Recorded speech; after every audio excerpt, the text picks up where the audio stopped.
안녕하십니까. 저는 피톨로지 아주라입니다. 요즘 코로나 걸리신 분들이 많잖아요. 네. 저 역시도 코로나 확진자였습니다. 말을 못할 정도로 기침을 굉장히 심하게 했고 열이 꺼지질 않았고 계속 병자처럼 누워 있었어요. 그리고 숨도 잘 안 열이 쉬어지고 많이 나면 약간 판단력도 떨어지고 그러나요? 판단을 할 만한 상황도 아니었어요. 사람들은 몰랐죠. 저 격리 상태였고 피톨로지에는 영상이 올라가고 있으니까 혼자서 시름시름 알아가고 있는데 의사 선생님들 피톨로지에 많잖아요. 그래서 선생님들하고 얘기했던 로그들하고 보니까 폐가 가래에 그냥 잠겨 있는 것 같다. 네. 숨을 못 쉴 것 같다. 그리고 제가 뭐라고 했냐면 나 앞으로 피톨로지 못 할 것 같다.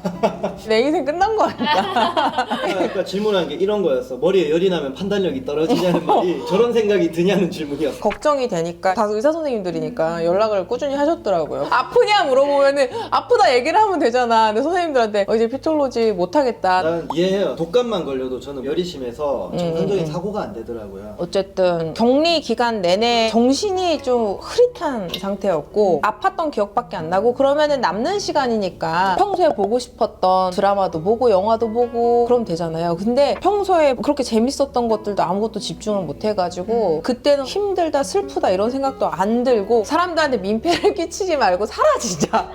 그 아픈 내내 그런 생각만 하고 있었던 거야. 그 와중에도 한편으로는 코로나가 끝나고 격리 해제가 되면은 사람들한테 솔직하게 얘기를 하고 피톨로지를 정리하고 그만두자. 와 격리 해제가 되면은 빨리 몸을 회복을 해가지고 돌아가자라는 상반된 마음이 있었어. 그때는 격리 해제가 되면은 우주복 같은 거를 입고 와서 온 집안에 소독을 다 해줘요. 그다음에 서류를 주시거든요. 사인하고 난 자유의 몸이야. 바로 러닝복으로 갈아입고 보름 만에 뛰쳐나간 거 아니야. 뛰쳐나가서 우리 집 앞에 건널목 있잖아요. 건널목 건너고 다시 기어서 돌아왔어. 힘들어서요? 네, 그때부터 심리적인 문제들이 생기더라고요. 나는 이제 자유의 몸이고 모든 것이 정지되다 돌아갈 것이라고 생각했는데 몸이 내 몸이 아닌 거예요. 이상하다. 그 다음날에 주짓수를 갔어요. 그 주짓수를 가고 한 달을 다시 쉬었어요. 아, 나는 아무것도 할 수 없는 몸이구나. 저뿐만이 아닐 거예요. 완쾌했다고 아프기 전 상태로 돌아가는 게 아니거든요. 그래서 크게 아프고 난 후에 어떤 식으로 체력 관리를 할 것인가에 대한 가이드라인을 좀 만들어 봤어요.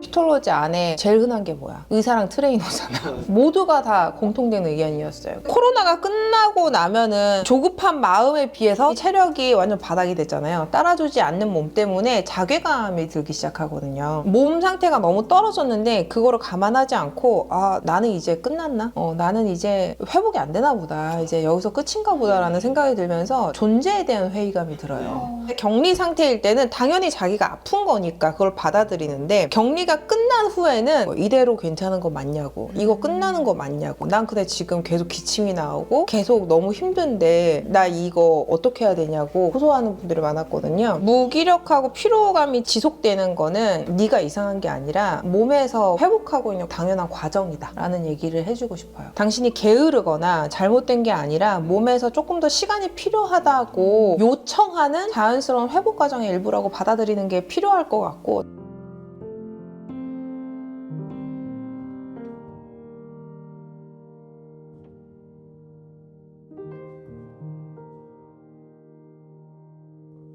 저는 이걸 알고 있음에도 불구하고 저를 굉장히 괴롭혔거든요. 네가 지금 2주 동안 일이 밀렸는데 왜 힘을 내지 못하는 거니? 좀 더 노력을 해야 돼. 근데 힘이 안 나니까 나는 왜 이렇게 게으를까? 나는 왜 이따위일까? 라고 하면서 저를 들들들들 볶았어요. 돌이켜서 생각해보니까 끝난다고 해서 끝난 상황이 아니니까 게으르다고 자기를 괴롭히기보다는 조금 여유를 허락해줘라 라는 말을 현재 격리자 여러분들이나 그 코로나 이후에 무기력증, 피로감 때문에 좀 고생하시는 분들한테 해주고 싶은 말이고요.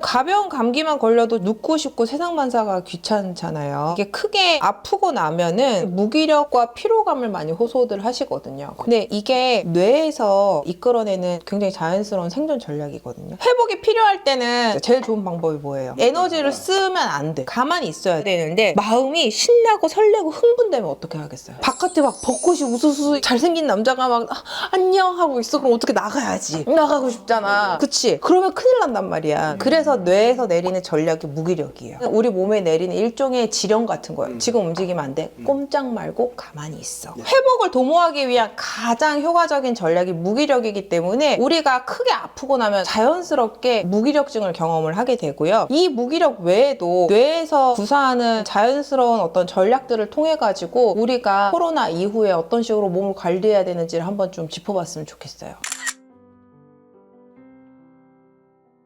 뇌에서 전략을 세우고 그걸 효과적으로 공표하는 도구가 신경전달 물질인데요. 갑자기 쓰나미가 닥쳤어. 갑자기 호랑이가 닥쳤어. 큰 에너지를 동원을 해야 되잖아요. 흥분하고 긴장을 하죠. 그때 우리가 주로 사용하는 신경전달 물질이 모두가 아는 아드레날린. 그게 뇌 안에 있으면 노르에피네프린이라고 하죠. 뭔가 새로운 먹잇감을 발견했어. 그럼 집중을 하고 쫓아가야 되겠죠. 발견했는데도 그냥 덤덤하고 그래 있어 이러면 안 되잖아.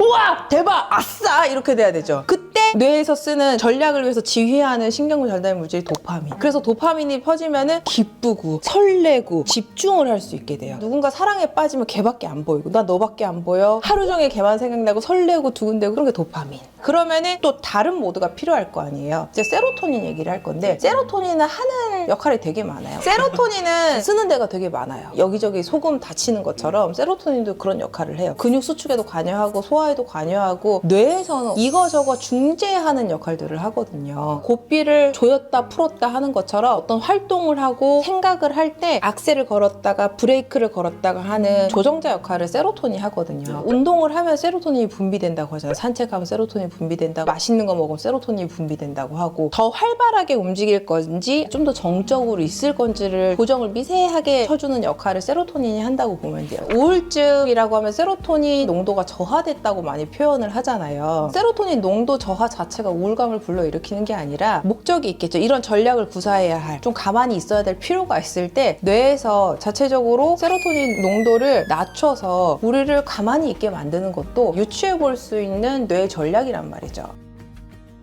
저는 이미 완치가 됐고 괜찮은 상태라고 하는데 꼼짝 않고 가만히 있고 싶고 침대에 들어 눕고만 싶은 이 상황에서 타개하고 싶었거든요. 일상으로 빨리 복귀하고 싶고 다시 기력을 찾고 싶고, 그래서 정신과를 갔어요. 정신과 선생님하고 거의 30분 동안 썰을 주고받으면서 나는 이게 지금 뇌에서 회복을 위한 인위적인 세로토닌 농도의 저하 증상을 겪고 있는 거라고 생각한다. 근데 선생님은 넌 우울한 상태가 아니지 않느냐, 우울할 이유가 있습니까? 없는데요? 이러면서 약을 처방받는 안내를 서로 토론을 하다가 선생님께서 선택적 세로토닌 제흡수 억제제를 처방을 해주셨어요. 렉사프로라고 제일 많이 처방을 해주는 약이래요. 그걸 먹고 실제로 활기를 많이 되찾았어요. 근데 그 약을 계속 먹었던 건 아니고 조금씩 몸 상태가 좋아져서 운동을 하기 시작하면서 안 먹었거든요. 어쨌든 저는 회복 기전에서 무기력이 따라오는 거를 굉장히 강하게 경험을 했고, 이런 무기력이라는 게 삶에 대한 회의감과 근간을 흔들어 놓을 수 있는 계기가 될 수도 있기 때문에 얘기를 하고 싶었어요. 왜 기침이 심하시죠? 호흡이 잘 안 되시죠? 열이 나시죠만 얘기를 하지 아무것도 할 수 없어요. 일어나고 싶지 않아요 라는 부분에 대해서 얘기를 하고 싶었어요.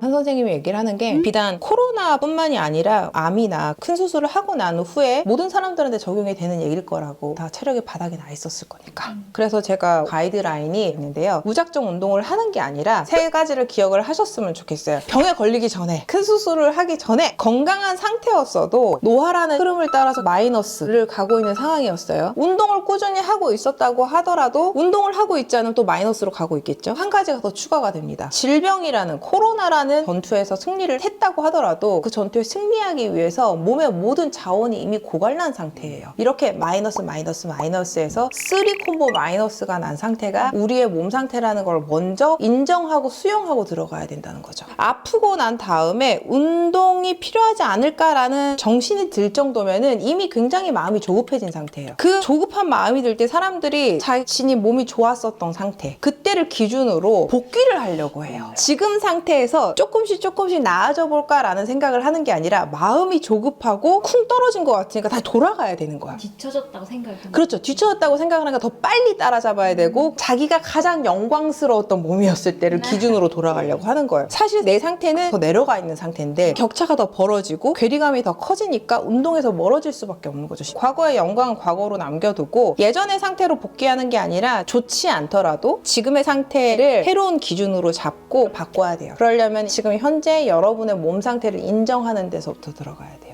내가 잠깐 찍었던 근육량, 잠깐 찍었던 체중을 자신의 몸이라고 생각을 하고 지금의 좋지 않은 몸 상태는 잠깐 스쳐 지나가는 상태라고 생각하는데 그 반대예요. 지금 여러분이 벗어나고 싶어하는 좋지 않은 몸 상태가 여러분의 몸 상태고요. 과거를 계속 잡고 있으면 앞으로 나갈 수도 없어요. 지금 너덜너덜해진 이 상태에서부터 다시 시작하자. 이게 제가 여러분들한테 드리고 싶은 말이었고요. 그래서 낮은 강도에서부터 시작해라. 어떻게? 아팠던 사람들은 항상 드러 누워 있었을 거고 움직임이 없었을 거 아니에요. 그러면 일단 뻣뻣해지고 폐와 심장의 기능이 그만큼 떨어져 있을 수밖에 없어요. 그래서 어떤 운동을 하시든 고관절 중심으로 스트레칭을 시작을 하셔야 되고요. 그리고 폐 기능과 심장 기능을 활성화하기 위해서는 전신을 움직여야. 제가 뭐 하라 그랬죠? 달리기. 근데 바로 달릴 수 있어요? 아니요. 못 달리잖아요. 근데 걷기랑 달리기가 구분이 돼 있습니까? 안 돼 있죠. 걷다가 달려요. 힘들어. 그럼 걸어. 좀 괜찮아. 달려. 이런 식으로 걷고 달리고를 비율을 달리기로 늘려가시면서 천천히 진행해 보시면 될 것 같아요. 근력 운동 같은 경우에는 몸을 푸시는데 조금 더 시간을 투자하시고요. 웜업 세트를 조금 더 쪼개서 진행을 하시고 원래 수행했던 무게의 절반 정도에서부터 다시 시작해 보세요. 그리고 매주 무게를 보수적으로 올려가시면서 진행을 해보시면 될 것 같습니다. 기존 원활함을 찾는 데는 꽤 시간이 걸리겠죠? 시간이 걸리죠. 원래 수행했던 무게로 돌아간다기보다는 미련 없이 떨어지세요. 만약에 내가 100kg로 스쿼트를 했다 그러면은 50kg로 시작하세요. 빈바에서 시작해서 20kg, 25kg, 30kg, 35kg 천천히 더 많은 중간에 웜업 세트를 진행을 해야 되겠죠. 포기할 줄 아는 용기가 필요한 거죠. 포기할 줄 아는 너무 좋다. 운동하는 사람 입장에서는 되게 조급해요. 맞아요. 성에 안 차고. 근데 내 의지랑 상관없이 몸에서 회복을 하고 재정비를 하는 데는 시간이 많이 걸려요. 자신한테 그 시간을 허락해주는 용기가 필요하고 말씀하신 것처럼 포기를 할 줄 아는 용기가 필요한 것 같아요.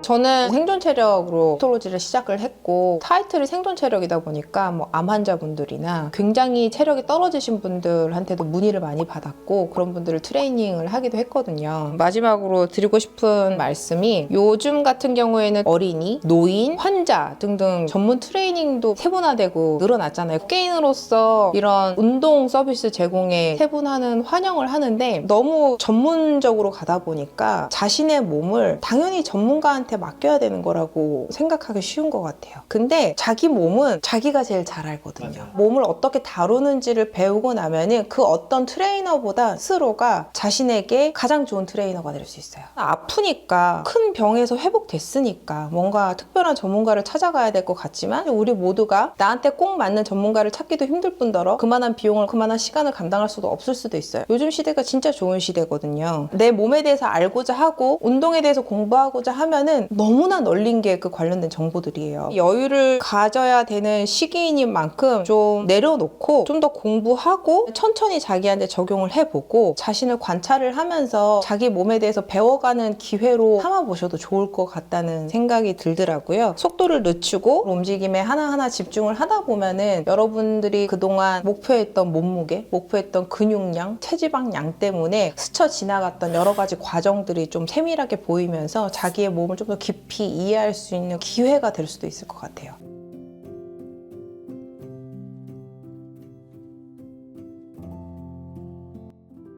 누구나 하는 얘기겠지만 어떤 일은 그냥 벌어져요. 내가 잘못해서도 아니고 운명 같은 게 있는 것도 아니고 과거의 실수로 인해서 벌을 받는 것도 아니에요. 그냥 어떤 일은 일어나요. 인생은 원래 마음대로 잘 안 풀려요. 원치 않게 넘어졌을 때 자신을 탓하고 세상을 탓하고 실망하고 주저앉아 있는 시간에 엎어진 그 자리에서 아픈 것도 힘든 것도 짜증나는 것도 인정하고 그럼에도 불구하고 다시 그 자리에서 시작하시면 된다는 거를 알려드리고 싶었어요. 우리 모두에게 여기에 주어진 명백한 결론은 죽음밖에 없잖아요. 근데 우리 잘 죽기 위해서 살지는 않잖아요. 그 과정 속에서 무엇을 느끼고 내가 어떤 식으로 살아가는지가 훨씬 중요하다고 생각하거든요. 엎어져 있든 달리고 있든 여러분의 마음가짐이 제일 중요한 거니까 지금 그 자리에서 새로 시작하시면 됩니다. 그 얘기를 이 자리를 통해서 해드리고 싶었어요. 감사합니다.